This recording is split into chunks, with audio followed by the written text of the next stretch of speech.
আওয়ামী লীগের সভাপতি শেখ হাসিনার ব্যক্তিগত বাসভবন, সুধাসদন, স্বরাষ্ট্রমন্ত্রী আসাদুজ্জামান খান কামালের বাসাসহ ঢাকা ও ঢাকার বাইরে অন্তত ৪০ এমপির বাসায় হামলা ও ভাঙচুর হয়েছে।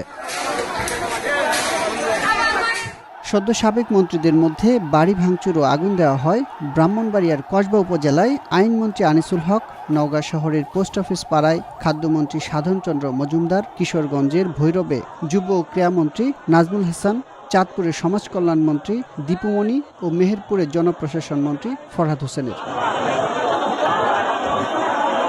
সদ্য সাবেক প্রতিমন্ত্রীদের মধ্যে নাটোরের সিংড়া উপজেলা সদরের গোডাউন পাড়ায় জোনায়েদ আহমেদ পলকের বাড়িতে আগুন, রাজশাহী পটিয়ায় সমবায় প্রতিমন্ত্রী আব্দুল ওয়াদুদ দারার বাড়িতে হামলা করে আগুন ও খাগড়াছড়িতে পার্বত্য চট্টগ্রাম বিষয়ক সাবেক প্রতিমন্ত্রী কুজেন্দ্র লাল ত্রিপুরার বাসভবনেও হামলা হয়।